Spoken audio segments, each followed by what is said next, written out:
ఈ విలువైన 5 ఏళ్ళు రాబోయే తరానికి గొప్ప భవిష్యత్తునిచ్చేలా, అన్నం పెట్టే రైతుకి, కౌలు చేసుకునే రైతుకి, రైతు కూలీకి అండగా ఉండేలా, మహిళలకి భద్రతతో పాటు ఉన్నత స్థాయికి ఎదిగేలా, ప్రభుత్వ ఉద్యోగులకి భద్రత కల్పించేలా, పశువు పక్షి ప్రకృతి సర్వజనులందరికీ కూడా మతాలకి ప్రాంతాలకి అతీతంగా సుభిక్షంగా అభివృద్ధి పదంలో ఆంధ్రప్రదేశ్ ఆంధ్ర రాజ్యం అద్భుతమైన ప్రగతి సాధించేలా ఈ చర్చలు సాగాలని కోరుకుంటూ, ఒకప్పుడు శాసనసభ జరుగుతుందంటే రాత్రి 2-3 వరకు కూడా జరిగేది.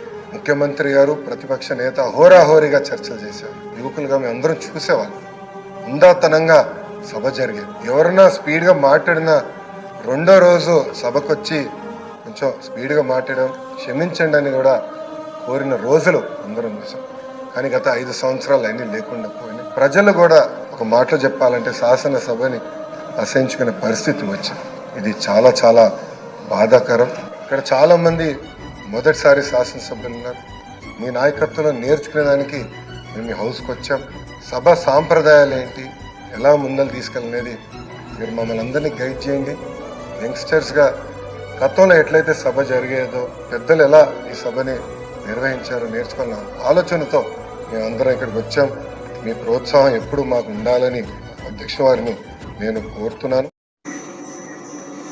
నడుకుదిటి ఈశ్వరరావు అనే నేను శాసనసభ సభ్యునిగా ఎన్నికైనందున శాసనం ద్వారా నిర్మితమైన భారత రాజ్యాంగం పట్ల నిజమైన విశ్వాసం, విధేయత చూపుతానని, భారతదేశ సార్వభౌమత్వ అధికారాన్ని సమగ్రతను కాపాడుతానని, నేను స్వీకరించబోయే కర్తవ్యాన్ని శ్రద్ధాశక్తులతో నిర్వహిస్తానని దైవ సాక్షిగా ప్రమాణం చేస్తున్నాను.